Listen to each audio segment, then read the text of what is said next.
기무사 계엄령 문건을 둘러싼 국방부 내부의 갈등이 깊어지자 문재인 대통령이 진실을 규명하는 게 최우선 과제라며 진화에 나섰습니다. 문건을 만든 실무자들을 모두 불러 조사한 군검 합동수사단은 조만간 한민구 전 국방부 장관도 소환할 것으로 보입니다.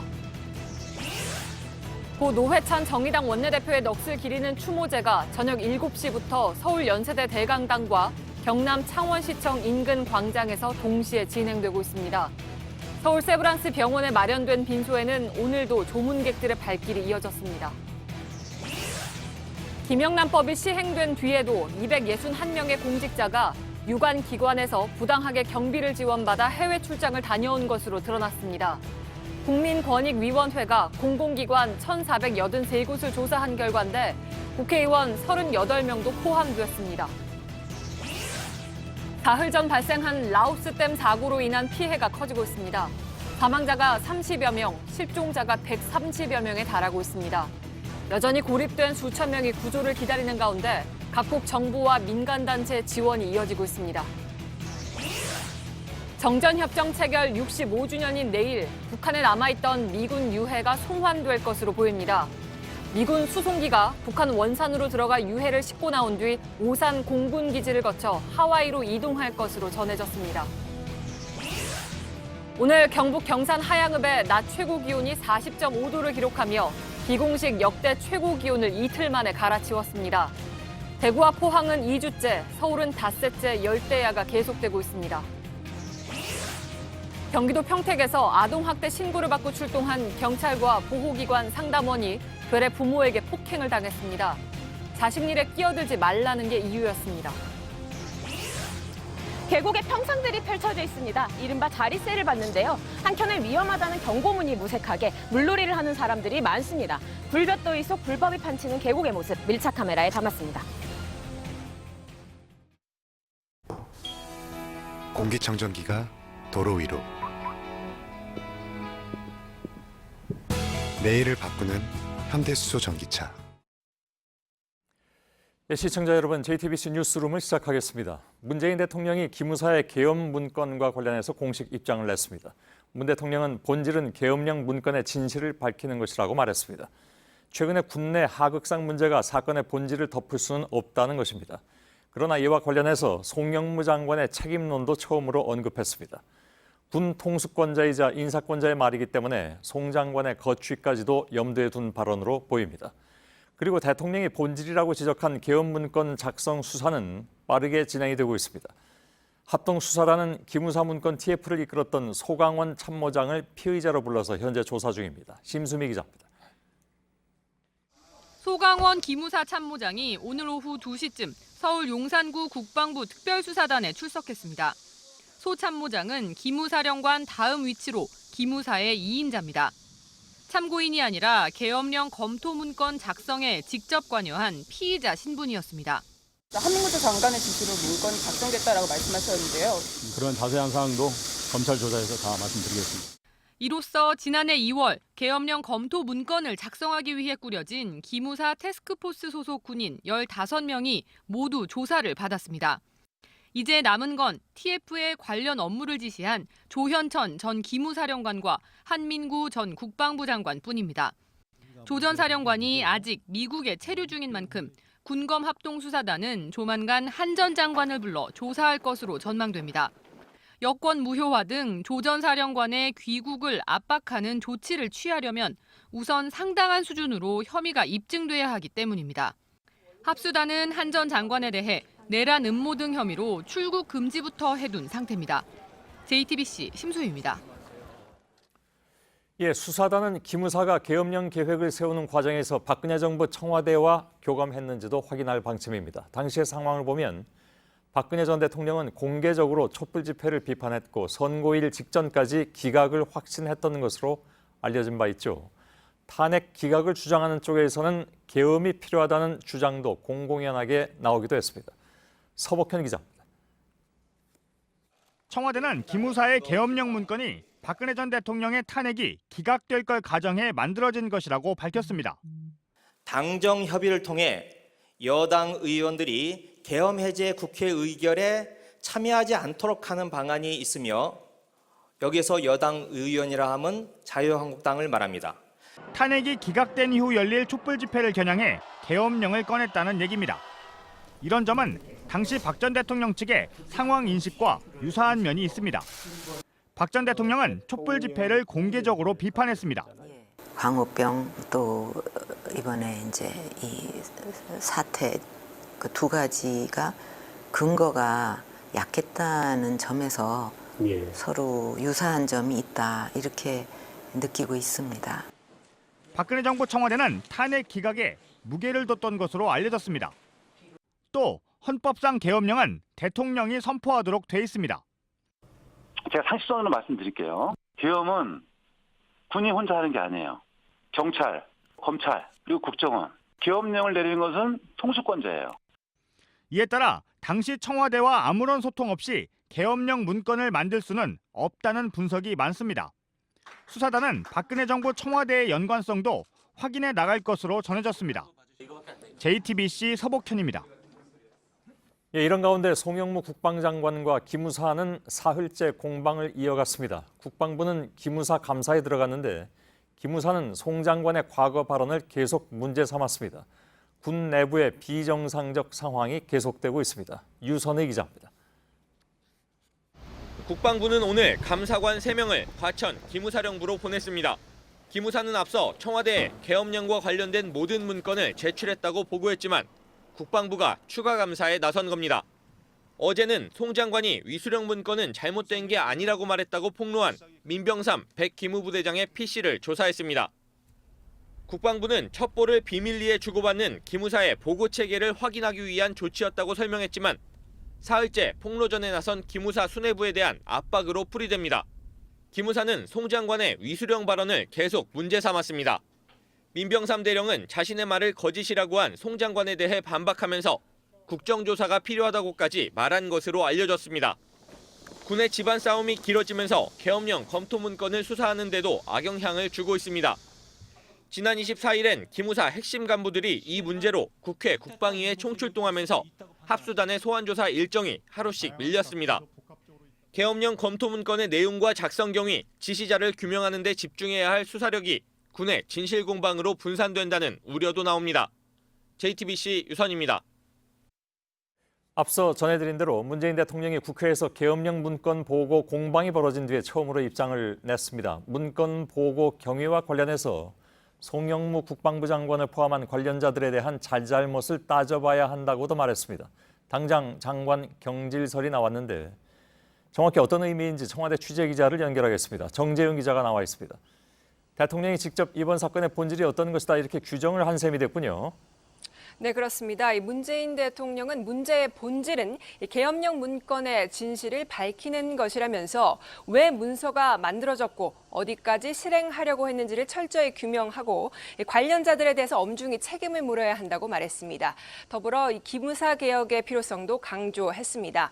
최근에 국방부와 기무사 간의 대립 구도가 드러나면서 일부 언론과 정치권에선 본질은 외면한 채 군내 갈등을 부각시키는 소위 프레임 전환을 노리고 있다 이런 지적에 따른 걸로 보입니다. 예, 그럼에도 불구하고 사실 대통령 발언 중에 눈길을 끄는 것은 송영무 장관에 대한 책임론을 거론한 부분이죠.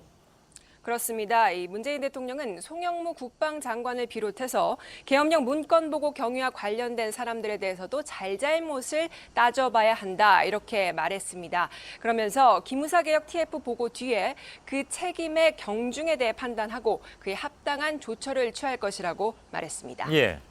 자, 송 장관을 직접 거론하는 것은 처음인 것 같은데 이 발언으로 볼 때 장관 경질까지 염두에 뒀다고 할 수 있을까요?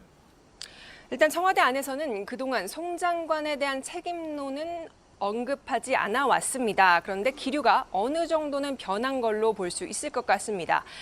청와대에서는 경질까지도 생각할 수 있다는 이런 반응이 있는데 상황을 그만큼 엄중하게 보고 있다는 겁니다. 한 관계자는 이런 설명도 내놨습니다. 이 대통령이 공개적으로 송 장관의 잘잘못을 따져보겠다고 밝히면 당연히 경질을 시사했다는 해석이 나올 텐데 청와대도 이런 반응들을 미리 예상을 하고 발표한 걸 거란 겁니다. 예, 그러면 기류가 바뀐 거는 왜일까요?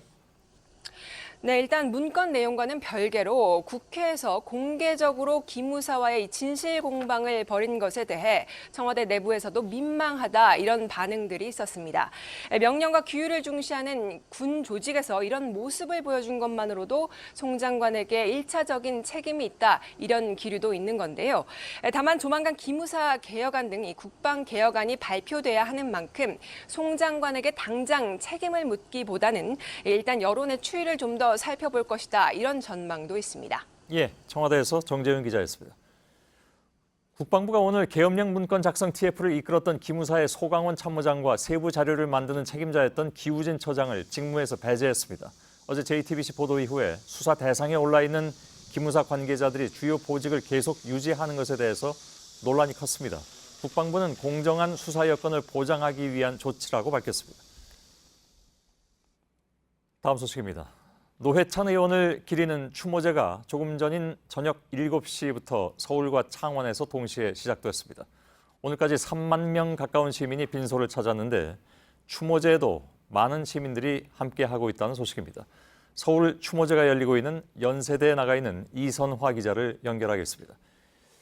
자, 이선화 기자, 뒤에 좀 어둡긴 합니다만은 시민들은 많이 모이셨습니까? 우리의 피는 신방 안에서 하나가 되어 네, 잘 보이지는 않지만 이 1200석 규모의 자리가 부족할 만큼 이 관객들이 서서 객석에 앉지 못하고 서서 보거나 아니면 계단에 앉아서 추모제를 보고 있습니다. 이 추모제가 시작한 지는 1시간이 넘었지만 이미 오후 6시부터 많은 시민들이 이곳을 찾았습니다. 입구에 마련된 분향소에서 헌화를 하면서부터 눈물을 흘리는 시민들도 많았습니다. 지금 이 시각 노의원의 지역구인 경남 창원에서도 추모제가 열리고 있습니다. 빈소에서 오전에 출발한 영정은 오후 4시쯤 창원에 도착했는데요. 이 영정은 그가 전세로 머물던 20평대 아파트 그리고 노의원이 자주 찾던 반송시장에 들렀습니다. 평소 즐기던 족발과 떡볶이 그리고 막걸리가 차려진 노제가 열리기도 했습니다. 예. 자, 뒤에 이제 추모제가 진행되는 그런 소리도 들리는데 지금 1시간이 좀 넘은 상황입니다. 추모제는 어떻게 진행이 됐습니까? 네, 노회찬 의원을 추모하는 영상과 노래 그리고 추도사가 이어졌습니다. 춘철살인으로 특히 국민들의 사랑을 받았던 만큼 이 TV토론과 국정감사에서 활약을 벌였던 생전 모습이 상영되기도 했습니다. 노회찬 의원에 앞서서 썰전을 진행했던 유시민 작가는 추도사를 읽었습니다. 유 작가는 다음 생이 있었으면 그래서 이 다음 생에 만났으면 좋겠다라고 전했습니다. 역시 오늘 추모 메시지를 전한 영화배우 박중훈 씨가 옆에 나와 있습니다. 아, 예. 박중훈 씨가 지금 옆에 나와 계신데 지난 4일 동안 많은 시민들이 빈소를 찾았습니다. 유가족들은 노 의원 본인도 아마 이렇게까지 추모객들이 많이 오실 줄은 몰랐을 것이다 이렇게 얘기를 하고 있던데 글쎄요. 평소에 지인이셨던 걸로 알고 있습니다만 박중훈 씨가 생각하기로는 왜일까요? 그 동생으로부터 노회찬 의원님의 그 평소의 정치적인 성향에 어떤 분들은 적극 동의하시는 분들도 있을 테고 또 어떤 분들은 동의하지 않은 분들도 계실 겁니다. 많은 국민과 주권자들이, 유권자들이 그런 생각을 가지고 계실 텐데요. 그럼에도 불구하고 모두 한 마음으로 고인의 그 명복을 빌고 또 영면을 기원하는 이유는 평소 노회찬 의원님께서 갖지 못한 자, 약한 자, 그리고 손에 쥐지 않은 자, 배우지 못한 자, 그리고 항상 그 음지에 있는 사람, 또 본인의 표현에 의하면 투명 인간을 위해서 한평생 헌신을 해왔던 그런 이유가 아닌가 하는 생각이 들고요. 그런 것들 때문에 자기의 정치적 성향과 관계없이 그 한 인간 노회찬을 기리는 그런 추모 행렬이 이어지는 것이 아닌가 하는 생각을 합니다. 예. 뭐 평소에 가까이 지내셨던 분으로 알고 있습니다. 추도사를 준비하면서 제일 많이 떠오른 생각이랄까, 기억이랄까 어떤 게 있을까요? 몇 시간도 지나지 않아 네, 저는 노회찬 의원님을 그 유권자와 팬으로서 알고 지내다가 14년 전에 지인의 소개로 14년 동안 절친하게 지내왔습니다. 두 가지가 가장 떠올랐는데요. 한 가지는 저에게 해주신 말씀입니다. 자기는 본인은 말보다는 글을 더 중시하고 글보다는 행동하는 사람을 더 중시한다는 말을 늘 제게 해왔습니다. 그 면이 너무나 저에게 인상적이었고요. 그리고 개인적인 소회로는 겨울에 굴국밥을 먹으러 참 많이 다녔는데 이렇게 허망하게 떠나고 나니까 개인적인 소회입니다만 그 정말 많은 그 소주잔을 기울이면서 좋은 얘기를 나누고 즐거웠던 시간이 정말 가장 많이 떠올랐습니다. 예. 한 가지만 더 질문 드리겠습니다. 노회찬 의원을 추모하는 사람으로서 역시 노 의원을 추모하는 많은 시민들과 뭐랄까요? 공유하고 싶은 것이 있다면 어떤 걸까요? 네, 노회찬 의원님을 추모한다 안 한다를 지나서 저는 개인적인 바람이 있다면 한 사람이 자기의 신념을 위해서 평생을 정말 변하지 않고 초지일관 더러는 자기의 손해를 감수하고 더러는 오해를 감수하고 자기 신념을 끝까지 지킨 한 인간에 대한 그런 그 존경과 추모의 마음을 보내주기를 제가 지지자이자 동시에 노회찬 의원의 지인으로서 부탁을 드리고 싶습니다. 오랜만에 인터뷰였는데 추모식장에서 인터뷰가 됐습니다. 박중훈 씨였습니다. 고맙습니다. 이선화 기자. 자, 연세 세브란스 병원에 마련된 빈소에 벌써 오늘 나흘째 조문은 많이 또 계속됐다면서요. 많은 분들이 오셔서. 저는 해찬 형의 품에서 비로소 네, 정의당은 오늘 저녁 6시를 기준으로 2만 8천여 명의 조문객들이 빈소를 찾았다고 밝혔습니다. 이 장례 마지막 날인 내일은 오전 9시에 발인식을 한 뒤 오전 10시에 국회에서 연결식이 엄수될 예정입니다. 예, 지금까지 추모제 현장에서 이선화 기자였습니다. 국회의원 시절 피감기관의 돈으로 해외 출장을 갔다는 의혹을 받아서 김기식 전 금융감독위원장이 부임 직후에 사퇴했죠. 당시 실태 조사를 하라는 국민청원이 빗발쳤고 실제로 권익위가 전수조사에 나섰더니 위법 소지가 있는 공직자가 261명인 것으로 드러났습니다. 이들 가운데 38명이 국회의원인데 조사를 한 권익위도 또 통보를 받은 국회도 실명 공개는 하지 않고 있습니다. 신진 기자입니다. A 의원은 최근 사업 현장을 둘러보고 파견자들을 격려한다는 명목으로 해외 출장을 다녀왔습니다. 출장비는 A 의원이 속한 상임위원회의 감사를 받는 공기업이 냈습니다. 국민권익위원회는 청탁금지법 위반 소지가 있다고 판단했습니다. 국익을 위한 출장으로 보기는 어렵다는 겁니다. 권익위는 이른바 김영란법이 시행된 2016년 9월 이후에도 공직자 96명이 피감 산하기관에게 부당하게 출장비를 받았다고 밝혔습니다. 국회의원이 38명으로 가장 많았습니다. 이해관계가 얽힌 민간단체에게 출장 지원을 받은 공직자도 165명에 달했습니다. 권익위는 이 같은 조사 결과를 해당 기관에 통보하고 각 기관에 당사자 소명을 받아 수사를 의뢰하는 등의 조치를 취하도록 했다고 밝혔습니다. 청탁금지법 해석 기준도 보완하기로 했습니다. 단순한 협력 사업이라든가 외유성 프로그램, 선진 지역, 시찰 등의 명목의 해외 출장은 제한될 것입니다. 하지만 부당 지원을 받은 국회의원의 실명이 공개되지 않았습니다. 최근 국민적 관심과 비판이 집중된 사안인 만큼 국회가 직접 명단을 공개하고 조치를 취해야 한다는 목소리가 나옵니다. JTBC 신진입니다. 라오스 댐에서 쏟아져 내린 물에 잠긴 지역이 점점 더 넓어지고 있습니다. 라오스 정부가 현재까지 공식 확인한 사망자는 27명, 실종자는 131명입니다. 고립된 수천 명이 구조를 기다리고 있습니다. 피해는 이웃나라까지 확산되고 있습니다. 이한주 기자입니다. 25일 촬영된 라오스 세피안 세남노이댐 사고 지역 위성 사진입니다. 댐에서 흘러나온 5억 톤의 물이 저지대 마을 13곳을 휩쓸었습니다. 댐 사고 이전 사진과 비교하면 피해 규모가 확연합니다.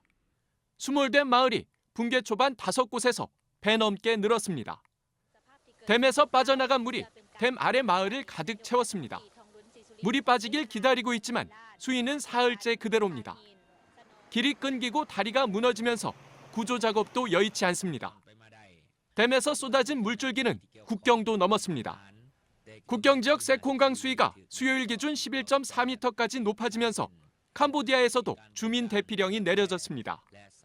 군부대를 동원해 1,200가구 5천여 명이 대피한 상황입니다. CNN은 UN 보고서를 인용해 라오스 댐 붕괴로 이재민 6천여 명을 포함해 11,000여 명이 영향을 받았다고 보도했습니다. JTBC 이한주입니다. 주요 외신들은 3천여 명이 지붕과 나무 위에서 살아남기 위해서 버티고 있다고 전했습니다. 여러 나라들이 구조대를 보냈고 소셜미디어를 통한 성금 모금도 늘어나고 있습니다. 백종훈 기자입니다. 사람들이 지붕 위에 빼곡하게 서 있습니다. 저마다 짐을 하나씩 들었습니다. 물에 잠긴 마을 주민입니다. 가축들도 지붕으로 피했습니다. 온 마을이 잠기자 높은 곳이 피난처가 됐습니다. BBC는 아타푸주 수몰 지역에서 3천여 명이 구조를 기다린다고 전했습니다. 지붕이나 높은 나무에서 버티고 있다는 겁니다. 이웃나라와 국제사회가 본격적인 구조에 나섰습니다. 태국은 동굴소년 구조 때 참여한 구조 전문가를 라오스에 보냈습니다. 베트남도 군부대를 파견했습니다. 하지만 구조되더라도 수재민의 생활은 열악합니다. 뉴욕타임스는 쉼터에 수용된 수재민들이 바닥에서 밥을 지어 먹고 있다고 전했습니다. 유니세프가 수재민에게 빵 등을 나눠주고 있지만 구호품이 넉넉하지 않습니다. 페이스북 등에서는 피해 주민을 돕기 위한 온라인 모금 활동이 확대되고 있습니다. JTBC 백종훈입니다. 예, 지난 94년 더위 때 나왔던 말처럼 100년 만의 더위도 아니고 200년 만의 더위도 아닙니다. 이 숫자 조금 전에 40.5도라고 올라갔습니다만 그냥 유사일의 최악의 더위죠. 오늘 경북 경산의 기온이 40.5도를 기록하면서 또다시 역대 최고 기록을 갈아치웠습니다. 역대라봤자 며칠 전입니다. 박상욱 기자입니다. 역대 최고 기온이 또 바뀌었습니다. 경북 경산시 하양읍에서 자동관측 장비로 40.5도가 기록됐습니다. 인근 영천시 신영면의 40.3도 기록을 이틀 만에 갈아치운 겁니다. 신영면은 오늘도 40.4도까지 올랐습니다. 부산 반려농산물 시장에선 군의 케이블 불량으로 6시간 동안 전기가 끊겨 무더위 속에 상인들이 큰 불편을 겪었습니다. 박스 이거 다 찌그러진 거 보세요. 뭐 누가 보상해 줄게 이거 지금 완전 엉망이 누가 사가지도 않아요. 이렇게 박스 이렇게 되면은. 바닷물도 달아올랐습니다. 어제 남해안 일부 지역에 이어 오늘 서해안 천수만에도 고수온 주의보가 발령됐습니다. 천수만 안쪽의 해수온이 오후 들어 28도를 넘어선 겁니다. 해가 져도 더위는 가시지 않습니다. 전국 곳곳이 열대야를 겪는 사이 대구와 포항, 울산에선 기상관측 이래 두 번째로 높은 일 최저 기온이 기록됐습니다. 특히 대구와 포항에선 열대야가 2주째 이어지고 있습니다. 낮 동안 쌓인 열기가 한반도를 덮은 구름에 갇힌 데다 바닷물의 온도까지 평년보다 오르면서 밤낮 없는 더위가 이어지고 있습니다. JTBC 박상욱입니다. 이 대구는 워낙 덥다 보니까 대구 시민들에게는 더위하면 역시 대구지라는 자부심이 있다고 하죠. 그래서 더위 부심 이런 말까지 생겨났다고 하는군요. 웬만한 더위는 더위로 치지 않는다 이런 건데 올해는 이런 더위 부심도 구겨졌습니다. 윤두열 기자입니다. 불이 난 걸로 착각해 백화점에선 스프링클러가 작동을 하고 지금 화재가 발생하였으니 비상구를 통하여 신속히 대피하시기 바랍니다. 한 대학에선 화재 경보까지 울립니다. 변압기 과부하로 법원이 정전돼 재판을 제대로 열지 못하는가 하면 어제 하루 동안만 4개 아파트 단지에서 정전이 일어났습니다. 중심가는 텅 비었고 전통시장엔 상인들만 자리를 지키고 있습니다. 골목에 사람이 없어요. 그러니까 뭐 장사하는 것보다 갔다 오는 게 나을 것 같아가 일찍 잡았어요, 휴가를. 대구 시민들은 웬만한 더위는 익숙합니다.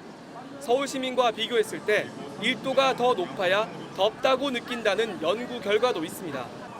오늘 환자 수도 지난해엔 28명으로 세종시를 제외하곤 전국에서 가장 적었습니다. 올해는 벌써 58명입니다. 연일 최고 기온을 갈아치우고 있는 경북은 1명이 숨지고 153명이 치료를 받았습니다. 올해는 너무너무 더워가지고 2주 만에 외출을 지금 처음 했어요. 더위에 강한 대구 사람들도 올해 더위엔 속수무책입니다. JTBC 윤두열입니다. 폭염이 불러온 물전쟁. 부산과 경남 간의 얘기입니다. 폭염으로 낙동강 녹조가 확산되면서 이 물을 끌어다 먹는 부산에서는 새로운 식수원 찾기에 나섰습니다. 그런데 그게 하필 경남 주민들의 식수원인 진주 남강댐 물이었습니다. 경남 지역의 반발이 거셉니다. 구석찬 기자입니다. 경남 양산의 물금치 수장입니다. 이 낙동강물을 부산 시민의 식수로 쓰기 위해 퍼올리는 곳인데요. 계속된 폭염에 피어오른 녹조를 분사장치로 밀어내는 작업이 한창입니다. 최근 낙동강물을 정수한 일부 수돗물에서 환경호르몬 과부로화 화합물까지 검출돼 걱정입니다. 1991년도 낙동강 페놀 사고 때 저희들이 큰 어려움을 겪었거든요. 대체 상수원이라고 필요한 실정입니다. 최근 부산시가 발표한 식수원 다변화를 위한 용역 중간 보고서입니다. 대책 중 하나로 물 맑은 진주 남강댐과 합천댐을 연결해 하루 86만 4천 톤의 식수를 부산으로 끌어오는 안이 제시됐습니다. 경남에선 논의를 즉각 중단하라는 여론이 들끓습니다. 아직 경남에도 남강댐 물로 갖고 해결을 못 하는데 부산을 갖고 간다는 게 이해가 되겠습니까? 환경단체들은 지리산 계곡에 댐을 지어 물을 가져가는 방안에 대해서도 거듭 반대 입장을 밝혔습니다. 부산시 역시 강경합니다. 남강댐 물을 포함해 여러 식수원 확보를 위한 용역을 계속 추진해 정부에 건의할 방침입니다. 20년 전 시작됐다 한동안 잠잠했던 부산 경남 물전쟁이 다시 뜨거워지고 있습니다. JTBC 구석찬입니다. 내일이면 정전협정 체결 65주년입니다. 이에 맞춰서 한국전쟁 당시 북한에서 전사한 미군 유해가 고국으로 돌아갈 것으로 보입니다. 싱가포르 북미 정상 간 합의가 첫걸음을 떼는 셈입니다. 박현주 기자입니다. 현재 오산 공군기지에 대기 중인 미군 수송기는 내일 북한 원산 갈마 비행장으로 들어갈 전망입니다. 북측으로부터 유해를 돌려받으면 다시 오산기지로 돌아와 간단한 검식을 거치게 됩니다. 이후 하와이 히컴 공군기지로 유해를 옮겨 최종 신원 확인이 이뤄집니다. 정부 당국자는 유해 송환을 하루 앞두고 원산에서 오산, 하와이를 거치는 경로로 준비가 진행되고 있다고 설명했습니다. 지난달 24일 주한미군이 판문점으로 전달한 유해 송환용 나무 상자도 최근 북측이 받아간 것으로 전해졌습니다. 송환 규모는 정확히 알려지지 않았지만 앞서 미군 기관지 성조지는 50여 구 안팎이 될 것이라고 보도했습니다. 약속대로 송환이 이뤄지면 지난달 싱가포르에서 북미 정상이 합의한 사항을 처음으로 실행에 옮기는 것으로 향후 북미 협상도 탄력을 받게 됩니다. 유해 송환과 관련해서 한미 간에 긴밀히 관련된 내용을 공유를 하고 또 그 성과가 잘 날 수 있도록. 또 지난 2007년 이후 11년 만에 유해 송환인 만큼 오산 혹은 하와이에서 추념식이 이뤄질 수도 있습니다. JTBC 박현주입니다. 7월 27일 내일은 정전협정일이지만 북한에서는 전승절, 그러니까 전쟁에 이긴 날이라면서 해마다 큰 행사를 열었습니다. 미사일과 핵배낭을 동원해서 열병식을 하고 반미 투쟁을 앞세웠는데 종전선언을 추진하고 있는 올해는 분위기가 확연히 달라졌다고 하는군요. 김소현 기자입니다. 전승절 60주년 열병식에 대륙간 탄도미사일 KN-08과 핵 배낭을 맨 전술핵 부대가 등장했습니다. 최신 무기를 선보이며 무력 시위를 한 겁니다. 지난해에도 육해공 장병이 대규모로 늘어서 결의 대회를 열었습니다. 올해는 65주년으로 북한에선 5년, 10년 단위로 크게 기념해온 이른바 꺾어지는 해입니다. 하지만 관련 행사는 80대 노병들의 노고를 위로하는 노병대회와 축하 공연 정도입니다. 오늘 노동신문 일면은 손에 식료품을 든 김정은 북한 국무위원장의 공장 시찰 사진들로 채워졌습니다. 1년 전 반미 구호와 군 결의대회가 실렸던 자리입니다. 미제국주의, 미제란 단어도 찾기 힘듭니다. 최대한 미국과 국제사회를 자극하지 않겠다. 북한이 요구하는 종전선언에 미국이 적극적으로 나서라. 이런 신호를 주는 거라고. 김 위원장은 양묘장과 군식품공장에 이어 사흘째 강원도 민생 현장을 찾았습니다. 가방 공장에선 아동용 배낭을 들어보이며 품질을 강조했습니다. 온 나라 어린이들과 학생들에게 공급되는 가방의 질적 수준이 꼭 같게 해야 한다고 말씀하시었습니다. 달라진 기념 태도에서 종전이를 국면 전환의 계기로 삼겠다는 의도가 엿보입니다. JTBC 김소현입니다. 문재인 대통령이 서울 종로의 한 호프집에서 30명 정도의 시민들과 만났습니다. 아마 지금 이 시간에도 진행되고 있는 것 같은데 특히 청년 구직자와 편의점주, 경력 단절 여성같이 최근 어려움이 많은 이들의 목소리를 직접 들어본다는 취지라는 것이 청와대의 설명입니다. 이서준 기자입니다. 문재인 대통령이 차에서 내려 서울 종로의 한 호프집 안으로 들어갑니다. 길을 가던 시민들도 멈춰서서 문 대통령을 휴대전화로 촬영합니다. 30여 명의 시민들과 허심탄회하게 대화를 나누기 위해 마련된 자리입니다. 저는 오늘 아무런 메시지를 준비하지 않고 왔습니다. 그냥 오로지 듣는 자리에. 오늘 대화의 주제는 경제 문제였습니다. 최저임금, 또 노동시간, 또 우리 자영업, 그리고 또 고용, 그런 말씀들 듣고자. 취업준비생, 경력단절 여성 등 구직자들이 참석했고 최저임금 정책에 영향을 받는 편의점주, 아파트 경비원, 중소기업 대표도 자리를 함께했습니다. 참석자들은 문 대통령 도착 15분 전쯤에서야 대통령이 온다는 사실을 알았습니다. 문 대통령의 오늘 만남이 보여주기 행사로 끝나지 않고 경제정책의 성과로 이어질지 주목됩니다. JTBC 이서준입니다. 더불어민주당 당대표를 뽑기 위한 예비경선이 오늘 치러졌습니다. 8명의 후보 가운데 일단 3명을 추렸는데 김진표, 송영길, 이해찬 의원이 통과했습니다. 다음 달 25일에 이들 중 1명이 당대표로 결정이 되죠. 조익신 기자입니다. 8명의 후보들이 중앙위원들을 쫓아다니며 인사를 나누기 바쁩니다. 땀까지 흘려가며 한 사람이라도 놓칠세라 연신 고개를 숙입니다. 8명 가운데 단 3명을 가려내는 예비경선. 표심 경쟁은 후보 연설에도 그대로 이어졌습니다. 마지막 순간까지 원고를 고치고 90도 폴더 인사로 시선을 끄는가 하면 예능 프로그램에 빗대 한 표를 호소했습니다. 이경규하고 강호동이가 하는 한 끼 줍쇼 하는 프로 보셨죠? 한 표만 주십시오. 먼저 떠난 노회찬 의원을 추억하기도 했습니다. 저 친구 노회찬이 못다한 꿈을 제가 반드시 실현하는데. 예비경선 결과 김진표, 송영길, 이해찬 의원이 본선행 티켓을 거머쥐었습니다. 경제. 첫째 더 경제, 둘째 더 경제, 셋째 더 경제, 국민이 먹고 사는 문제를 해결해야 합니다. 통합. 저는 통합의 아이콘을 자처하고 있습니다. 우리 당이 친문 비문을 넘어서 하나로 모여야 됩니다. 리더십. 이제 유능하고 강한 리더십으로 문재인 정부를 뒷받침을 해야 됩니다. 3인 3색. 본격적인 당권 경쟁에 다시 올랐습니다. JTBC 조익신입니다. 김병준 비상대책위원장 체제가 들어선 이후에 자유한국당의 정부를 대하는 모습에도 변화가 좀 보이는데요. 위장평화쇼라든가 주사파 정부라는 식의 색깔론 대신에 요즘은 국가주의라는 프레임으로 정부를 비판하고 있습니다. 바로 전 대표였던 홍준표 지우기라는 말도 나오고 있습니다. 임소라 기자입니다. 홍준표 전 대표 체제에서 자유한국당의 대정부 전략은 색깔론 일색이었습니다.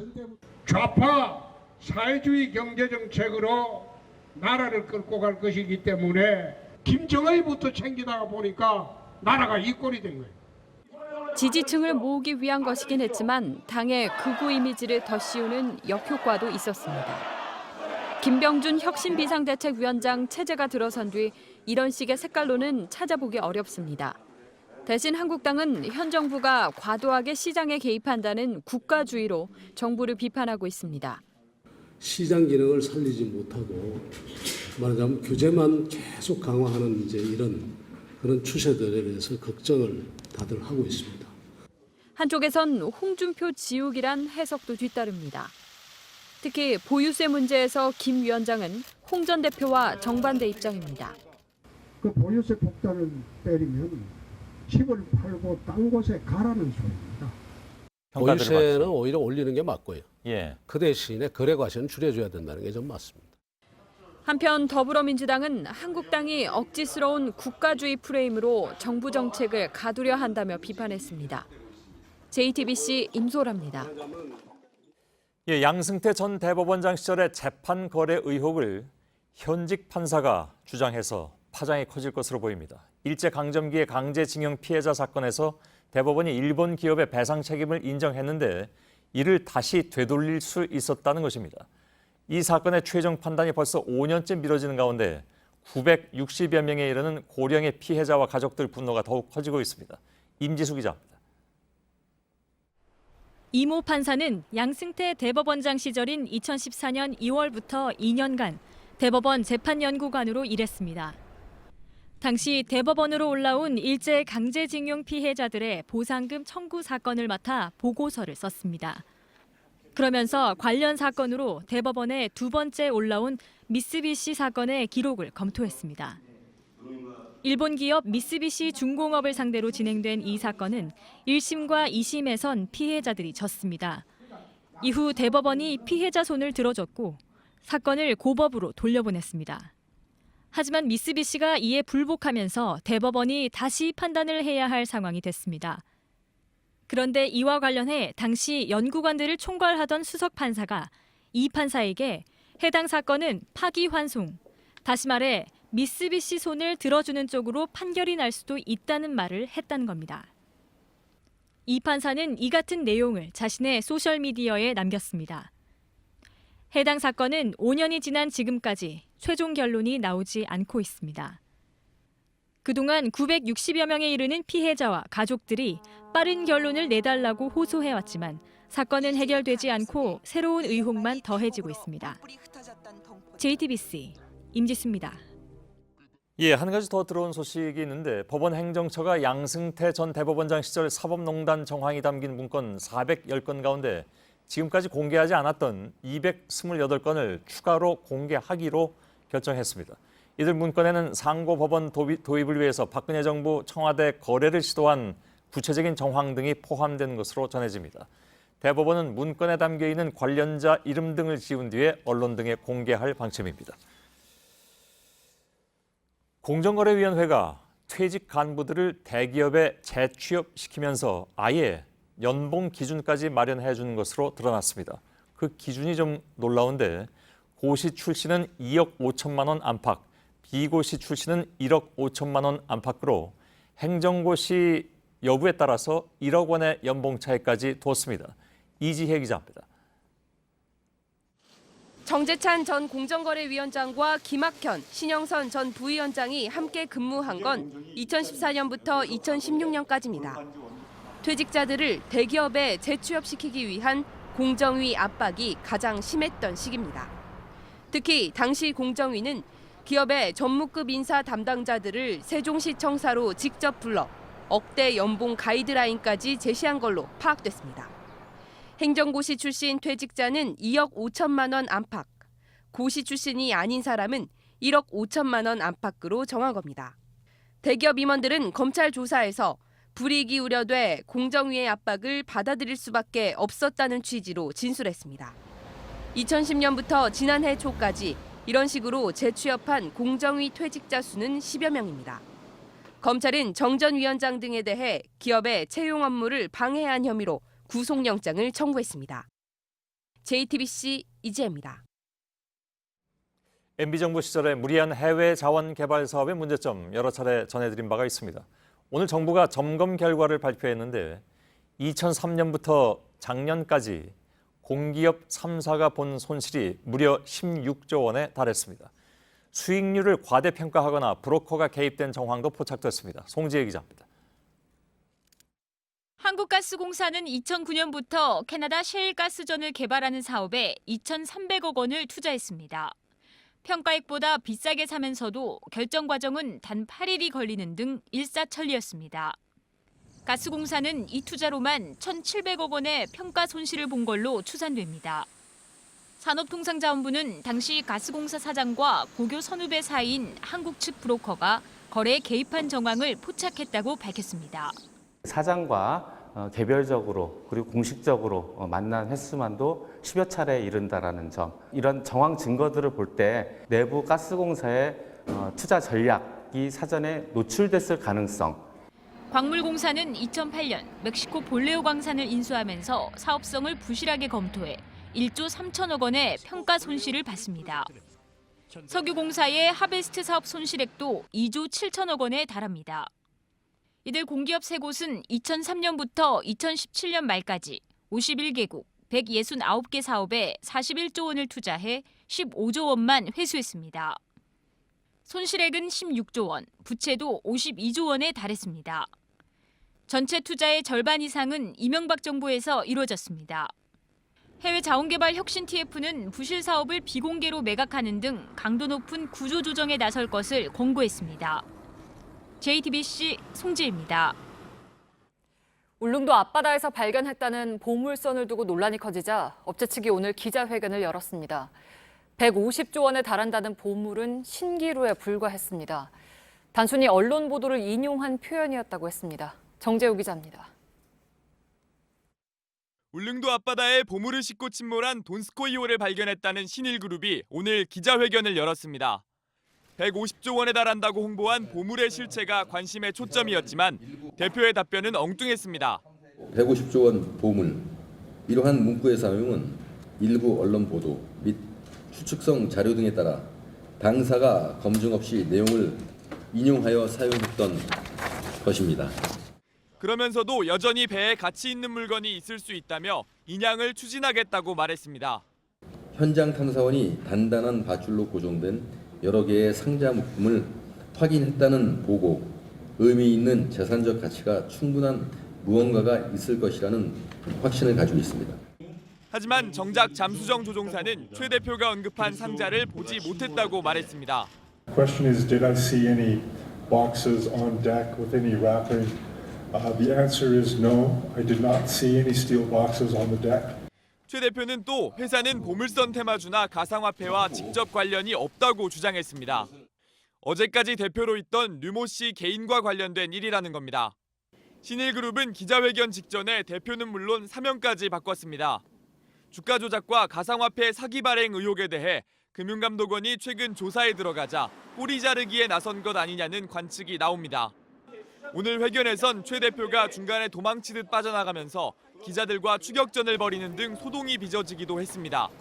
신일그룹의 사기 의혹에 대해 경찰도 오늘 수사에 들어갔다고 밝혔습니다. JTBC 정재우입니다.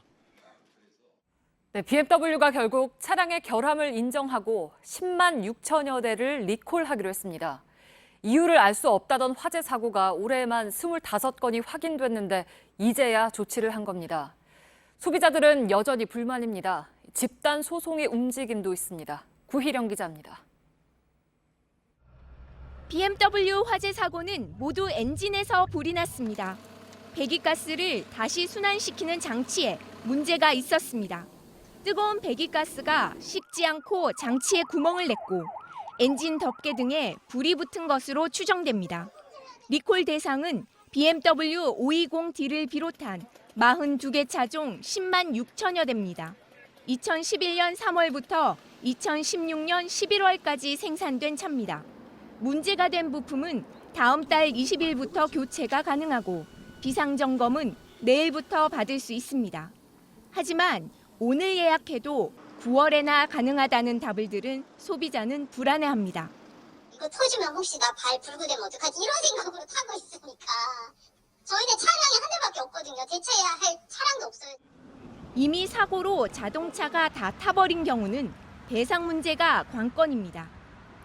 BMW는 화재 차량의 경우 중고차 시세보다 높은 수준으로 현금을 주겠다고 밝혔습니다. 하지만 보험금만큼은 빼고 주겠다는 입장입니다. 보험사에서 BMW의 구상권을 청구하면 이중 부담이 된다는 설명입니다. 보험회사에서 받지 마라. 근데 보험은 제가 든 거잖아요, 제가. 이런 걸 대비해서 보험을 든 건데. 이미 보험 처리를 한 피해자는 더 불만입니다. 운전도 지금 못해요. 놀랬고 또 차를 운전하게 되면 자꾸 냄새가 나는 것 같아서 가방하고 이런 게 다 타버렸기 때문에 그런 거에 대해서도 보상이 전혀 없잖아요. 그죠? 집단 소송 뭐 준비 중에 있는 카페가 생겨서 일단 거기다 가입은 했고요. 리콜 조치에도 소비자들의 불만은 쉽게 가라앉지 않고 있습니다. JTBC 구희령입니다. 드라마 송곳과 영화 카트의 실제 주인공이었던 마트 노동자들이 정규직이 됐습니다. 대량 해고 통보를 받고 500일 넘게 싸워서 복직의 꿈을 이루어낸 이들이죠. 정규직이 되는 데는 그러고도 10년이 더 걸렸지만 이들은 희망이 생겼다고 말했습니다. 전다빈 기자입니다. 분명 하나쯤은 뚫고 나온다. 공포 속에서도 기어이 한 걸음 내딛고 마는 그런 송곳 같은 인간이. 회사의 대량 해고에 맞서 500일이 넘게 싸웠던 237명의 송곳이 비정규직 신분에서 벗어나게 됐습니다.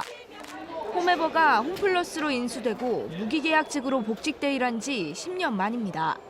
33개의 매장을 운영하는 홈플러스 스토어즈는 이번 달부터 430여 명의 비정규직 노동자를 정규직 전환했습니다. 마트에서 일한 지 14년 만에 처음 정규직이 된 윤수미 씨는 지난 일들이 주마등처럼 떠올랐다고 말합니다. 너무 오래 걸린 것 같아요, 정규직이. 같이 옆에서 근무했던 동료가 하루아침에 문자 통보를 받았을 때의 데미지는 굉장히 컸었죠. 폭풍작물 같은 물대포를 온몸으로 맞아야 되는 상황이었고요. 노동자를 가르는 신분의 벽이 걷히며 직장 내 분위기도 달라졌습니다. 이번에 정규직 전환되는 직원들을 모아서 축하와 격려하는 자리도 가졌고요. 직원들의 책임감이나 이런 부분들이 많이 증가됐고 또 우리의 싸움이 헛되지 않았구나. 나도 몇 년 있으면 정규직화 될 수 있다는 희망을 품고 지금 일하시는 분들이 대부분이 많으시죠. JTBC 전다빈입니다. 네, 우리나라 성인 남성의 비만율이 2016년 42.3%를 기록했습니다. 처음으로 40%를 넘어선 겁니다. 남녀 통틀어서는 34.8%, 10명 가운데 3명꼴로 비만인 것으로 나타났습니다. 또 청소년 비만도 눈에 띄게 늘고 있습니다. 남자 청소년 비만율이 지난해 OECD 국가 평균을 넘어섰습니다.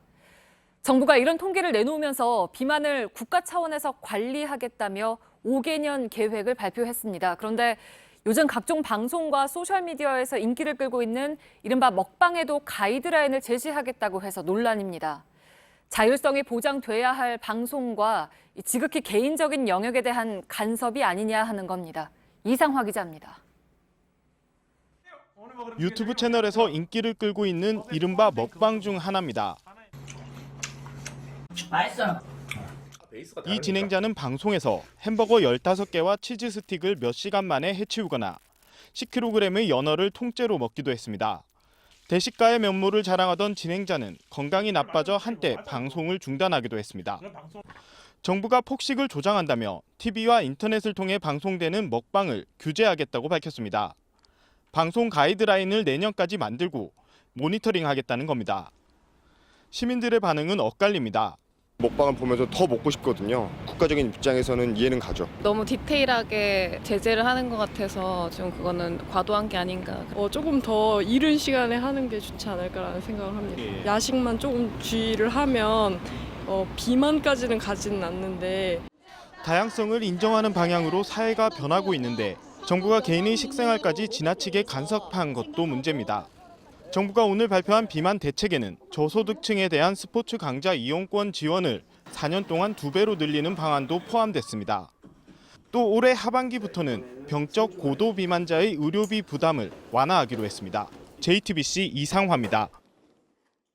경기도 과천에 있는 한 교회 목사가 신도 400여 명을 남태평양의 한 섬으로 이주시킨 뒤 감금하고 폭행한 혐의로 구속됐습니다.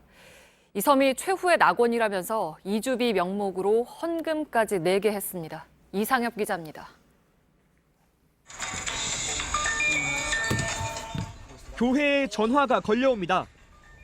해외로 이주한 교회 신도들과 연락이 닿지 않는다며 가족이 전화한 겁니다. 인터넷 지금 잘 안 돼요. 언제까지 하셨어요? 막상 있어요. 전쟁을 이루어가고 있으니까 일단 계속 한번 전화를 주세요. 경기도 과천에 있는 교회 목사 신모 씨가 남태평양 섬에 신도를 감금하고 폭행한 혐의로 붙잡혔습니다.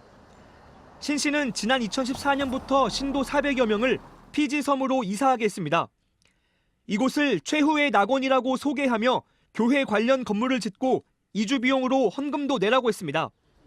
신도들이 섬을 빠져나가는 것을 막기 위해 여권을 빼앗았다는 의혹도 제기됐습니다. 제일 안전한 집에서 피지라고 하잖아요. 말씀 따라서 행동한 거고. 그 피지는 그러면 어떤 말씀이 있었던 거예요? 한번 갔다 오세요. 경찰은 지난 24일 교회 사무실을 압수수색하고 목사 신 씨를 특수 상해 등 혐의로 구속했습니다. JTBC 이상혁입니다. 신도들을 상습적으로 성폭행한 혐의를 받는 만민중앙교회 지도자 이재록 씨가 오늘 처음으로 재판에 모습을 드러냈습니다. 이 씨 측은 여신도와 둘이 만난 적이 있다고 인정하면서도 성폭행 혐의는 여전히 부인했습니다. 또 법원 주변에서는 피해자 가족들이 이 씨를 규탄하는 집회를 열었습니다. 공다솜 기자입니다. 갈색 스웨이를 입은 이재록 씨가 호송차에서 내립니다.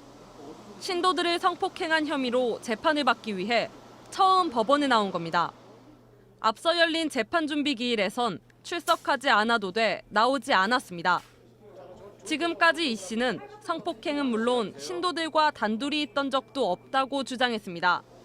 하지만 오늘 변호인은 이 씨가 신도와 둘이 있긴 했다고 인정하면서도 이것이 성관계와 직접 연결되지는 않는다고 말했습니다. 오늘 재판을 앞두고 이 씨 측 변호인 일부는 다른 일정이 바쁘다는 이유로 사임하기도 했습니다. 피해자 측은 법정 안팎에서 행동에 나섰습니다. 성폭행 피해 신도들이 법정에 나와 비공개로 증언을 했고 국회와 법원 앞에선 피해자 가족 등이 이 씨를 규탄하는 집회를 열었습니다. JTBC 공다솜입니다. 아동학대 신고를 받고 출동한 경찰관과 보호기관 상담원이 되레 아버지에게 봉변을 당했습니다. 자식 일에 상관하지 말라면서 아버지가 머리채를 잡고 때린 겁니다. 학대가 의심돼도 부모가 이렇게 거부를 하면 조사하는 것조차 어렵다고 합니다. 당시 상황을 먼저 보시겠습니다. 최수영 기자입니다. 됐어! 내 자식 내가 키운다 그랬잖아! 이게 뭔데? 한 남성이 거친 욕설을 내뱉습니다. 아동학대 신고를 받고 경찰과 보호기관 상담원이 출동했지만 안중에도 없습니다. 영장 가져오라고! 곧이어 폭행까지 시작했습니다. 일로 와봐! 오지 마세요! 아버지! 아버지! 네가 경찰이야? 경찰관에게 달려들어가지고 목을 조르려고 하셨어요. 제 머리채를 잡고 뒤통수를 진짜 소리가 나게 너무 세게 때려서 이 남성은 결국 지원 요청을 받고 출동한 경찰에게 체포됐습니다. 수년 동안 아들을 때려왔다는 신고가 들어온 건 지난 5월이지만 아버지 거부로 번번이 조사에 실패했습니다. 부모가 친권을 앞세워 거부하면 조사를 강제하기 어렵습니다. 가장 큰 피해자는 아동입니다. 이날도 경찰관과 상담원을 상대로 30분간 이어진 폭행을 아동이 울면서 지켜봤습니다. 학대가 의심되는데도 아무런 손을 쓸 수 없는 상황이 지금 이 순간에도 곳곳에서 벌어지고 있습니다. JTBC 최수연입니다. 아동학대 상담원들은 폭언은 물론 뒷조사를 당하기도 합니다. 또 상담원 한 명이 50명에 가까운 학대 의심 아동을 맞는 것도 버겁습니다. 이혜원 기자입니다. 네, 성북 아동보호 전문기관입니다. 좀 어머니께서 소리를 지르고 이제 아이를 좀 집 밖으로 내쫓는 행동이요. 저희가 나가서 아이 안전을 좀 확인을 해봐야 될 것 같은데. 신고 전화를 받은 상담원이 바쁘게 움직입니다. 하루 평균 7번 현장에 출동합니다. 지난해 전국 아동보호 전문기관에 접수된 학대 신고는 3만 4천 건으로 5년 만에 3배로 늘었습니다. 하지만 상담원 1명꼴로 아동 47명을 맞는 상황입니다. 조사 과정에서 폭언과 협박에 시달리는 건 기본입니다. 저 뒷조사를 해서 제 주소와 가족 관계를 알아내신 적이 있어요. 오싹하죠. 섬뜩하고. 이렇게 욕설 같은 거는 되게 다반사예요. 결국 해마다 30%가 넘는 상담원이 보호기관을 떠납니다. 최근 청와대 국민청원 게시판엔 아동 보호 인력을 늘려달라는 청원이 올라와 2만 7천 명 넘게 동의했습니다. 상담원들은 열악한 근무 환경을 개선해달라며 광화문 광장과 세종시 정부청사 앞에서 1인 시위도 이어가고 있습니다. 매 맞는 아이들만큼은 없도록 해달라는 간절한 요청들입니다. JTBC 이혜원입니다. 폭염 속 통학 차량에 4살 여자아이를 방치해서 숨지게 한 혐의로 경기도 동두천시 어린이집의 인솔교사와 운전기사가 구속됐습니다. 의정부지법은 인솔교사 28살 구모 씨와 운전기사 61살 송모 씨에 대해서 영장 실질 심사를 진행한 뒤 도주할 우려가 있다며 구속영장을 발부했습니다. 구 씨는 앞서 법정에 들어가면서 기자들 질문에 작은 목소리로 죄송하다고 말했습니다. 세계 무역전쟁은 미국과 중국, 유럽연합 이렇게 세 축으로 전개되고 있습니다. 그런데 트럼프 미국 대통령과 융커 유럽연합 집행위원장이 무역 갈등을 매듭짓기로 합의했습니다. 시진핑 중국 국가주석이 고립된 구도입니다. 심지우 특파원입니다. 미국과 유럽연합 정상이 백악관에 나란히 섰습니다. This is why we agreed today, first of all, to work together toward zero tariffs, zero non-tariff barriers, and zero subsidies on non-auto industrial goods. 미국과 EU가 무역 장벽을 완화하기로 합의한 것입니다. EU는 대신 미국산 대두와 액화 천연가스 수입을 확대하기로 했습니다. 1,520억 달러, 170조 원에 달하는 EU의 대미 무역 흑자를 줄이기 위한 특단의 조치입니다. 트럼프 대통령은 회담 이후 융커 위원장과 서로의 볼에 키스하는 사진과 함께 우리는 서로 사랑한다는 트윗을 올렸습니다. 초미의 관심사인 수입자동차 관세에 대한 합의 여부는 언급하지 않았지만 대타협 가능성이 관측됐습니다. 앞서 EU의 연합전선을 제안했다 거절당한 중국은 고립된 모양새입니다.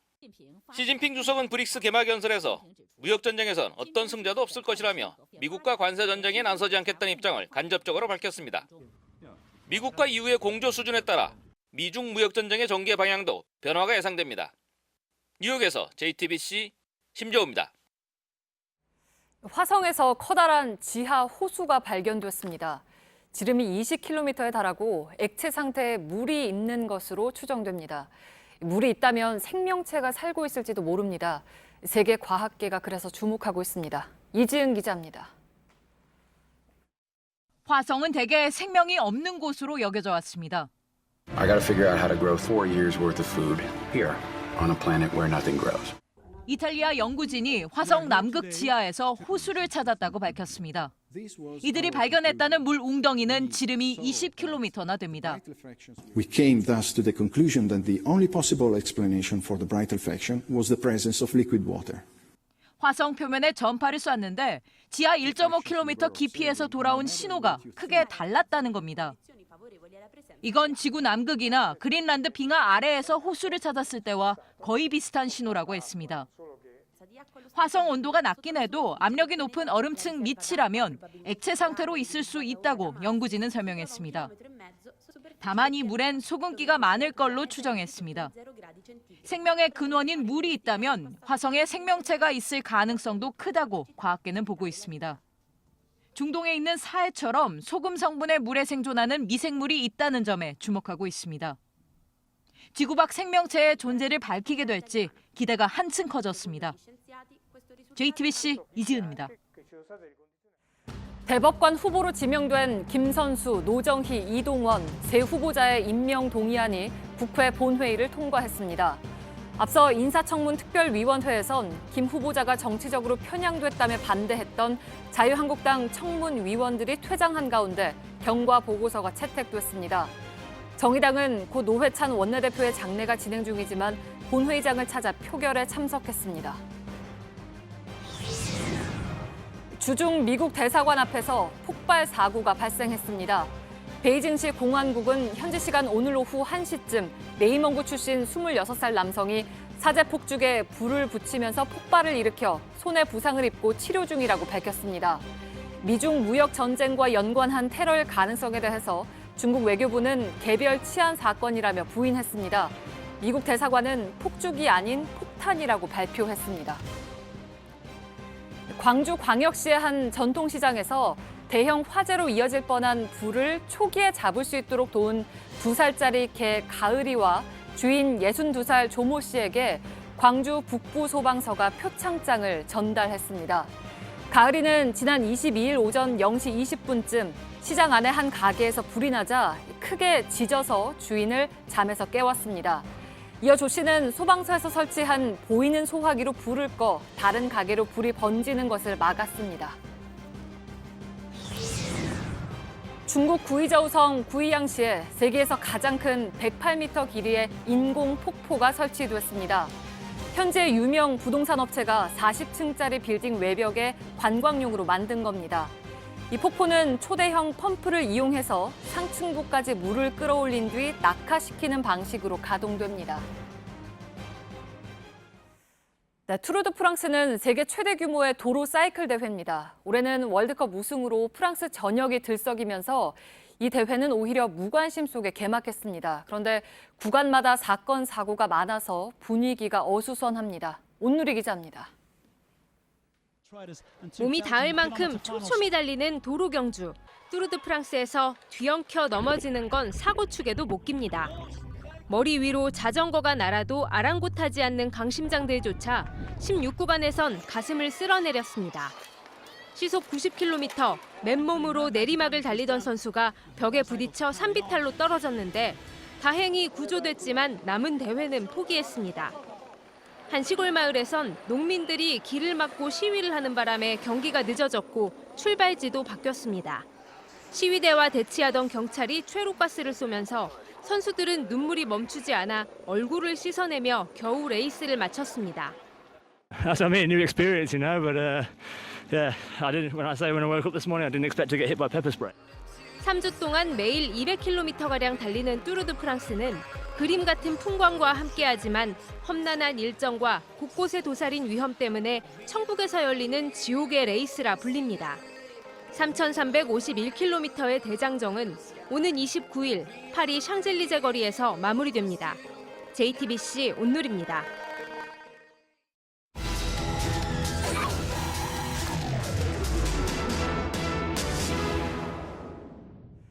네, 오늘 밀착 카메라는 계곡으로 갔습니다. 아마 매해 여름마다 전해드렸던 소식인 것 같습니다. 계곡에서 이루어지는 바가지 요금 그리고 환경 훼손 문제에 대한 겁니다. 개발 제한 구역에서 당당하게 무허가 영업을 하는 업주부터 공유지에 평상을 펴놓고 자릿세를 받는 곳도 있습니다. 밀착 카메라 윤재영 기자입니다.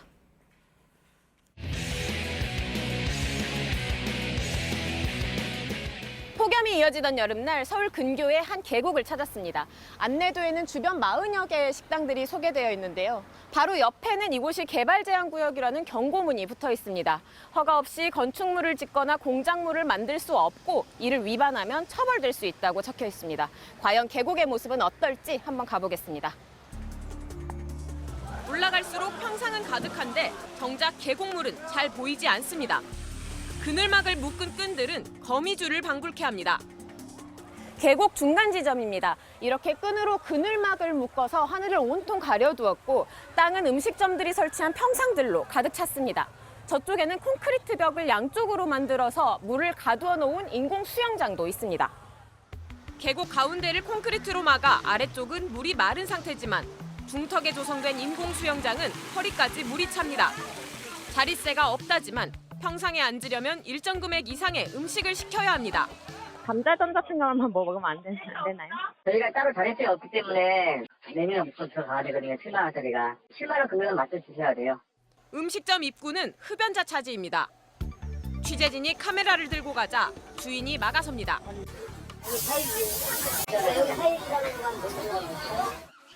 사유지라도 이곳의 영업은 모두 불법입니다. 처음부터 끝까지 그냥 다 불법이다라고 생각하시면 돼요. 왜 불법을 해서 안 하냐? 한때 장사니까 사람들 해놓고 가을 겨울에 다 치워버려요 또. 불법으로 철거된 식당 주변만이 계곡의 유일한 공터입니다. 근데 이제 이 집이 장사를 안 하니까. 그러니까 우리 같은 사람 먼저 앉도 못하는 거예요, 이 자리. 그래 지금 그래 시에서 그래도 저걸 철거하라고 한 모양이구나.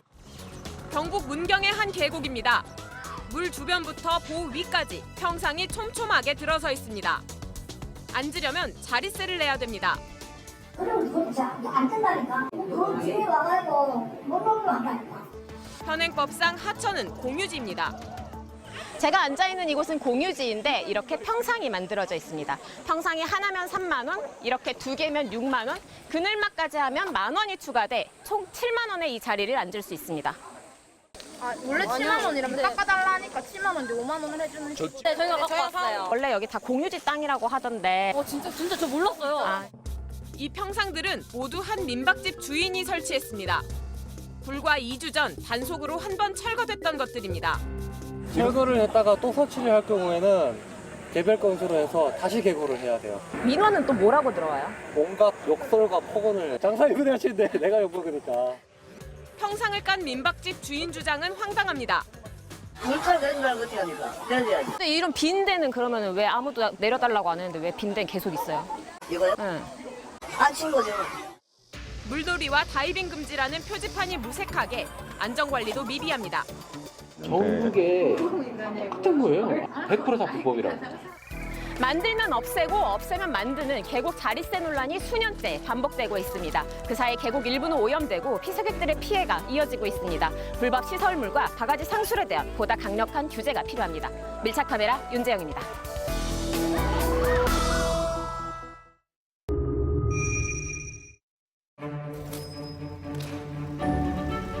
완벽해진다는 건 더 여유롭게 보고 더 앞서간다는 것.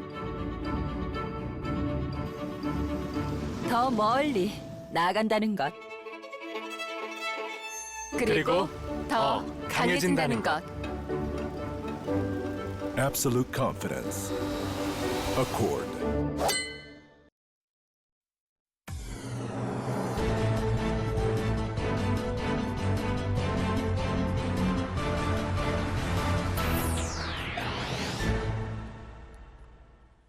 뉴스룸의 앵커 브리핑을 시작하겠습니다. 2002년 한국의 정치사에 기록될 만한 해이죠. 노무현 후보는 극적인 역전 끝에 대선 후보가 됐고 후보 단일화 과정의 부침을 거치면서 대통령에 당선됩니다. 2002년 그 한 해는 그야말로 정치적으로는 드라마틱하기 이를 데 없는 시간들로 기록될 것입니다.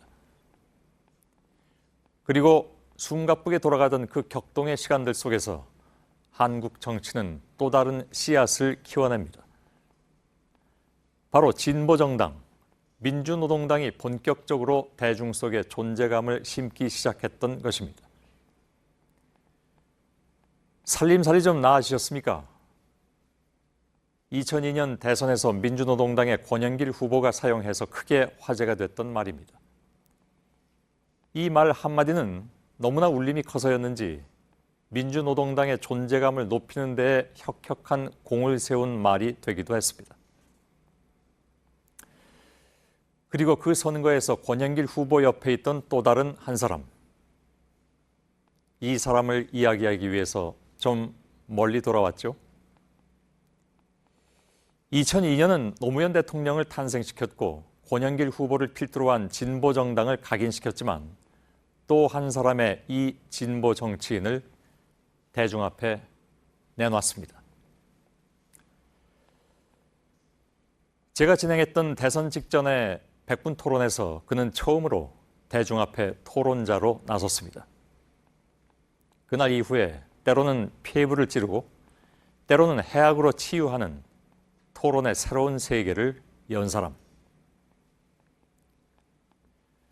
이 폭염의 더위 속에서 끝없는 인파가 그의 빈소를 찾는 이유 역시 마찬가지 아니었을까?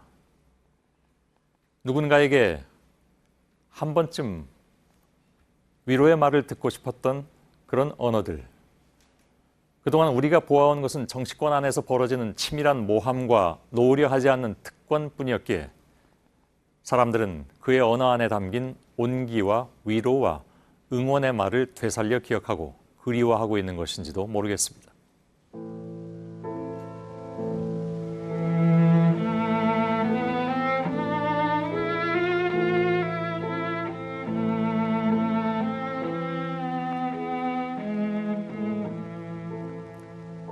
노르웨이의 작곡가 그리그의 곡 솔베이지의 노래.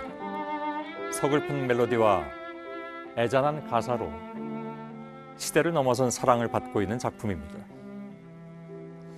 그도 이 곡을 좋아했던 것 같습니다. 첼로를 연주하던 정치인. 지난 2005년 그가 대중의 앞에서 처음이자 마지막으로 연주한 곡도 바로 이것이었으니까요. 지금도 첼로를 하십니까? 라는 누군가의 질문에 그는 이렇게 답했습니다.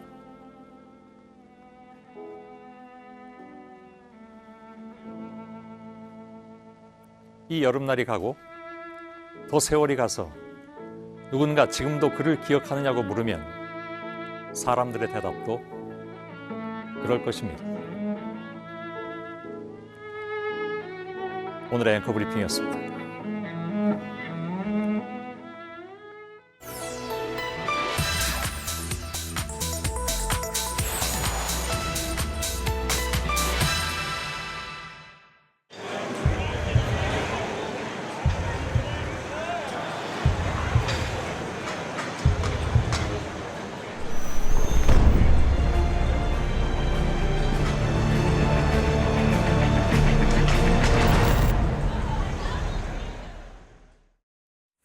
네, 지금 보신 건 지난해 8월 15일 대만에서 일어난 대규모 정전입니다.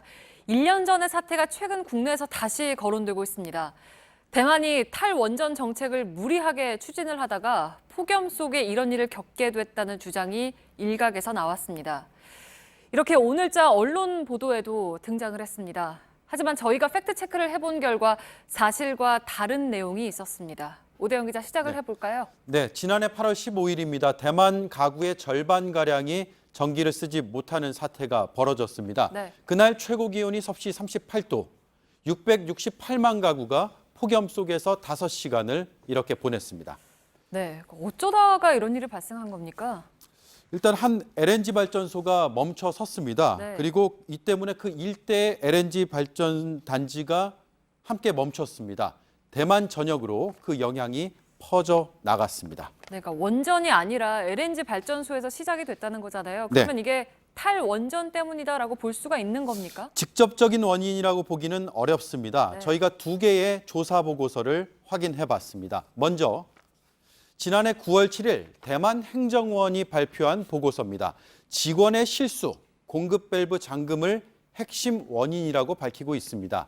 LNG 발전소에서 일하는 직원이 밸브를 잘못 작동해서 밸브가 2분간 잠겼고 가스 공급이 차단이 됐습니다. 이 때문에 발전소 1기가 멈췄고 그 여파로 단지 내에 5기가 정지가 됐습니다.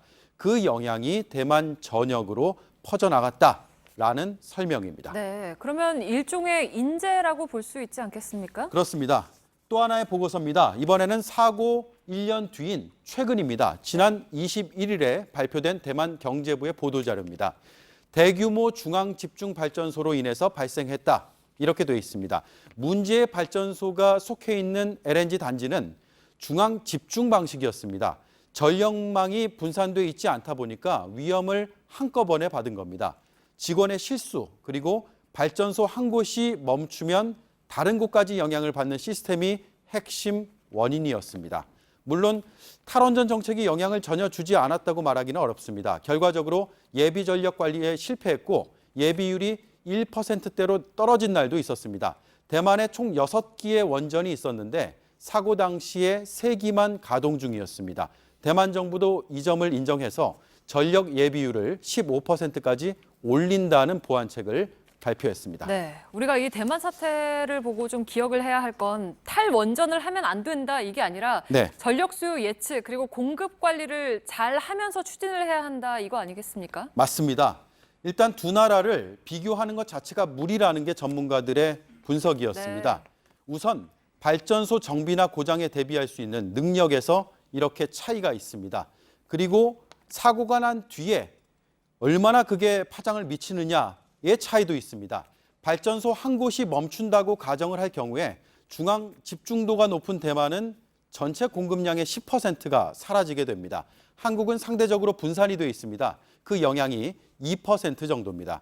그리고 목표로 하는 탈원전 시점도 다릅니다. 대만은 2025년까지 8년간 빠르게 추진하겠다는 것이고 한국은 2082년까지 60여 년간 점진적으로 추진할 예정입니다. 최근 폭염을 겪으면서 전력 부족에 대한 걱정이 커졌습니다. 대만 사례를 사실에 기반해서 타산지석으로 삼고 보완할 부분이 있는지 돌아볼 필요가 있습니다. 네, 팩트체크 오대영 기자였습니다.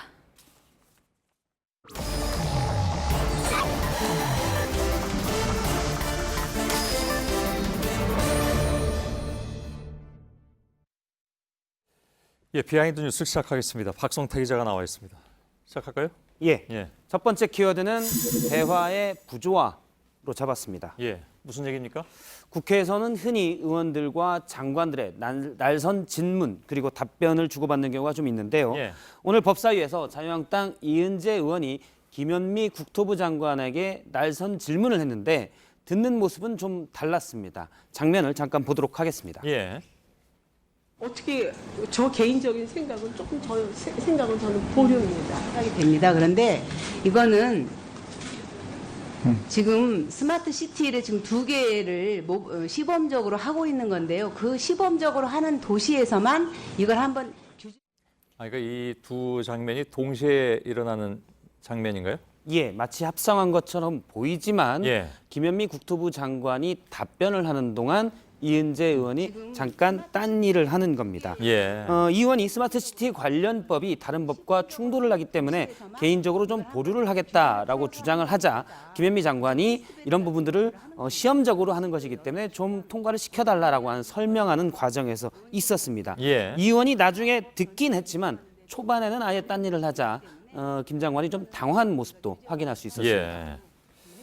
예, 뭐 하여간 그 질문에서 답변하는데 질문자가 저렇게 하면 좀 당황스럽긴 하죠. 그렇습니다. 예, 김현미 법사위에서 장관... 법사위에서 보류를 하면 법안 통과는 이게 원래 안 되는 거잖아요.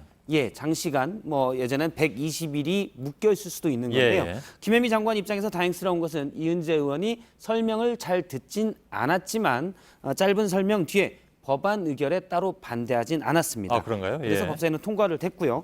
이은재 의원은 후반기 원구성에서 새로 법사위에 배정됐는데 앞서 이제 김현미 장관 뒤에 김은경 환경부 장관이 답변을 할 때도 역시 제대로 듣지 않고 딴청을 피우는 모습을 보이기도 했습니다. 아, 예. 보통 국회에서 이은재 의원이 날카롭게 질문하는 모습을 자주 확인할 수가 있는데 답변은 잘 안 듣는 것으로 보입니다. 예. 아무튼 잘 봤습니다. 예. 그다음에 두 번째 키워드는요? 두 번째 키워드는 정확하지 않은 정보로 잡았습니다. 예. 이건 뭔가요? 오늘 민주당에서는 당대표 후보를 3명으로 줄이는 컷오프가 있었는데요. 기호순대로 송영길, 김진표, 이해찬 의원 이렇게 3명으로 압축이 됐습니다. 예. 그런데 컷오프 이후 민주당 내에서는 출처를 알 수 없는 메시지, 카톡 정보가 돌았는데요. 예. 한 의원의 비서관이 의원에게 이런 정보가 있다며 보고한 내용이 언론사 카메라에 잡혔습니다. 조금 내용을 기네요, 좀. 예. 내용을 좀 확대해서 보면 더불어민주당 당대표 예비경선 결과라고 돼 있고 선관위 관계자에 따르면 1위 후보가 100표를 넘었다. 그리고 모모모 후보가 조금 처지는 2위, 3, 4위는 모 후보가 모 후보를 근소한 차이로 앞섰다 이렇게 돼 있고요. 예. 1위의 배경도 나름대로 분석이 돼 있습니다. 동정표, 분할, 유일의 후보 예. 이런 게 이제 영향을 끼쳐다 이렇게 얘기가 나오고 있는데 그렇습니다. 저게 근데 엉터리 정보입니까? 예. 확인되지 않은 정보고요. 예. 실제 이 비서관이 의원에게 저 정보를 보여주면서도 정확한 정보는 아닌 듯합니다라고 예. 얘기를 했고. 그럼 뭐하러 보여주나요? 예, 그리고 그러니까 국회 내에서 민주당 내에서 예. 이런 얘기가 돕니다라고 보여준 것이고요. 예. 실제 오늘 민주당의 컷오프 결과에 대한 당내 관계자들의 일반적인 분석과도 조금은 거리가 있다는 평가가 있습니다. 예. 지금 화면에서는 제가 많이 가렸는데 저게 그 박성태 기자가 가린 겁니까? 예, 제가 영상으로 보여줄 때 많이 가린 거고요. 원래 문자에는 각 이름이 다 들어가 있습니다. 예. 그런데 누가 1위를 했다라고 하는 것은 내가 본선에서도 대세다라는 하나의 프레임으로 작용할 수 있고 예. 저런 확인되지 않은 정보를 돌린 측에서도 이를 노렸을 수가 있기 때문에 예. 일단 방송에서는 다 가렸습니다. 그렇군요. 이름을 가렸기 때문에 지금 생각이 나서 질문을 좀 드리는데 이거 아마 그 시청자 여러분께서도 궁금해하실 사안인 것 같아서 예. 개인적 호기심이 아닙니다. 예. 지난번에 왜 그 두리킹 사건 때문에 예. 거기 여러 가지 닉네임들이 있었잖아요. 예, 둘리, 소유기, 솔본 아르타 등이 나왔습니다. 예. 그 왜 실명을 밝히지 않느냐고 제가 질문을 했더니 예. 그 알아보겠다고 했는데 혹시 알아봤습니까? 예, 제가 일반적인 경우로 알아봤는데요. 예, 준비를 했군요. 예. 우선 경찰과 검찰에서는 실명과 얼굴의 신상 공개에 대한 나름의 지침을 가지고 있습니다. 예. 경찰에서는 중요 사건, 그러니까 살인이나 강도, 조직폭력 등 중요 사건의 피의자로 구속이 확정될 뒤에는 얼굴 공개를 각 지방청의 결정에 따라서 하도록 돼 있습니다. 예. 검찰도 비슷하게 사건, 특히 이제 중요 사건일 경우 국민들의 알 권리를 위해서 신상을 공개한다는 준칙을 가지고 있는데요. 예. 하지만 언론에 공개되는 것은 언론 나름의 그 준칙에 따라서 공개를 합니다. 예. JTBC도 처음에 저희가 제작 편성 지침을 만들 때 기준을 만들었었는데요. 일단 실명 보도가 원칙입니다. 예. 다만 무죄 추정의 피의자의 경우 무죄 추정의 원칙과 그 사생활 보호가 있기 때문에 예. 이런 부분들을 면밀히 봐서 익명으로 하곤 하는데요. JTBC가 정해놓은 원칙에는 예. 국민들의 알 권리가 더 클 때, 그리고 이 피의자의 범죄 사실이 진실이라는 상당한 이유가 있을 때는 예. 실명 보도를 하고, 그렇지 않을 경우는 예외적으로 익명 보도를 한다라고 예. 돼 있는데, 사실 아주 세세한 기준은 없고 각 사안에 따라서 판단하는 겁니다. 예. 이번엔 공개 안 하기로 판단을 한 건가요? 이건 드루킹의 경우는 예. 이미 이름이 알려져 있고, 그다음에 다 나왔습니다. 예, 김동원 씨로 다 나왔고요. 이미 사회적으로 많이 물의를 일으켰기 때문에 이름이 공개가 됐고, 나머지 둘리와 서유기 등은 예. 우선 주된 피의자가 드루킹이라고 보고 있기 때문에 예. 실명을 공개하지 않았고, 그런가요? 검찰에서도 공개하지 않고 있는 알겠습니다. 상황입니다. 사실 또 이게 그 대법원까지 가서 다 끝난 다음이라면 모르겠는데 이게 일단은 무죄 추정으로 보니까 예. 실명 공개하는 데는 그만큼 좀 조심스럽다, 뭐 이런 뜻으로 알겠습니다. 예. 제가 잘 배웠습니다. JTBC 보도 준칙에 대해서. 예. 그러면 이거 역시 시청자분들이 굉장히 평상시에 항의도 하시고 예. 궁금해하시는 점이 있는데, 이것도 그러면 그 질문을 해보겠습니다. 기왕에 이 얘기가 나왔으니까 예. 왜 그 예를 들어서 뭐 식품에 뭐 문제가 있을 때 그 회사 제품이라고 하면서 모 회사라고 하잖아요. 예. 모 제품이라고 하기도 하고. 근데 사실 시청자분들이 제일 궁금해하는 건 그건데, 그것도 무슨 준칙이 따로 있습니까? 우선 정부에서 조사를 해서 발표를 할 때는 예. 이건 확실하다 할 때는 이름을 공개하는 경우가 있고요. 예. 그렇지 않을 때는 모모 회사로 가리는 경우가 있는데, 이런 실명 공개, 특히 이제 업체 실명 공개에 대해서는 2007년에 대법원 판례가 한 번 있습니다. 예. 모 방송사에서 한 상조 회사의 비리를 고발했었는데, 예. 이 부분에 대한 실명 공개에 대해 대법원 판례를 보면 국민들의 알 권리와 그다음에 해당 업체의 사생활 보호, 어떤 정보를 보호하는 거에 대해서 어느 쪽이 더 큰가를 판단해서 해당 업체 개별적으로, 권리 보호겠죠, 사생활 예, 보호보다. 그렇습니다. 예. 어느 것이 더 큰 이득인가를 판단을 하고요. 예. 그런 그 부분에서도 대전제는 그 보도 내용이 진실이라고 믿을 상당한 근거가 있어야 된다. 예. 이렇게 돼 있습니다. 알겠습니다. 각 개별 기준에 따른 뭐 이 경우는 해도 된다, 안 해도 된다로 세세하게 나눠져 있는 건 아닙니다. 예, 조금 애매한 부분이 있긴 있군요. 예. 결국에는 그 해당 업체나 아니면 피해자가 무죄로 판결나고 나중에 소송을 걸었을 때 그럴 수도 부담이 있죠. 있기 때문에 예. 이런 부분들 때문에 정확하게 세부적으로 나눠놓지는 못하고 있습니다. 알겠습니다. 이거 약간 좀 엽기를 새긴 했습니다만은 시청자분들이 어느 것보다 이걸 좀 궁금해하셔서 예. 제가 질문했는데 잘 준비를 한 것 같습니다. 예.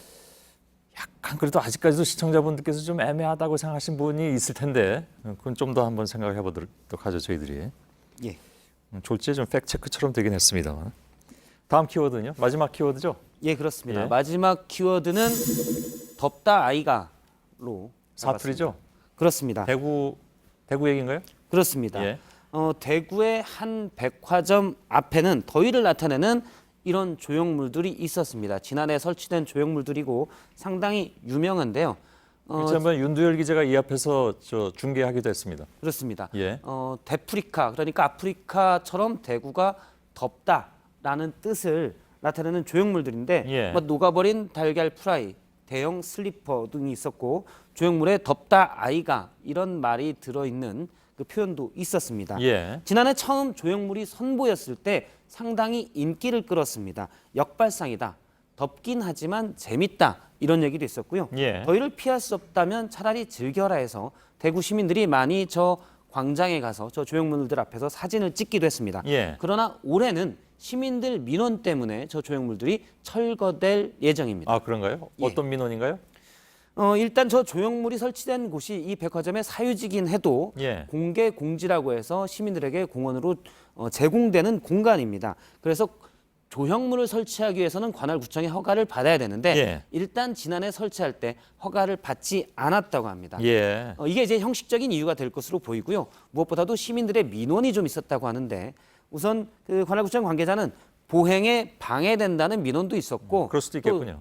저 조형물이 더 더워 보인다는 민원도 있어서 그렇죠. 그건 뭐 당연히 그렇죠. 예. 그렇습니다. 그래서 좀 철거를 요청을 했고 백화점 측에서 철거를 한다고 합니다. 예. 대구는 오늘 또 38도고요. 바로 옆에 아이고, 있는 예. 경산과 영천은 이미 40도를 한 번씩 넘겼습니다. 예. 앞서 본 대로 따가운 햇볕에 익어버린 달걀 후라이 같은 것이 지난해는 그냥 재밌다 볼 수 있겠지만 올해는 그 정도를 넘어서서 정말 덥다. 너무 현실감 있게 다가오기 때문에 예. 시민들의 민원이 좀 많았던 것으로 보입니다. 예. 아무튼 오늘 뭐 영천, 경산 이런 지역이 40.5도 가까이 올라갔으니까 비공식 기록이긴 하지만 예. 만일 이 이후에 그 기록이 깨지지 않는다면 오늘이 또 역사의 남은 날이 되기도 하죠. 아무튼 이 더운 곳에 사시는 대구 분들도 뭐 경산 전국이 덥긴 하지만 예. 특별히 고생이 많으실 것 같습니다. 박성태 기자였습니다. 네, 내일도 무더위가 이어지지만 다행히 대구, 경북 지역은 오늘보다 1, 2도 정도 기온이 떨어질 것으로 보입니다. 예. 자, 저희들은 내일도 최선을 다하겠습니다. 여러분 고맙습니다.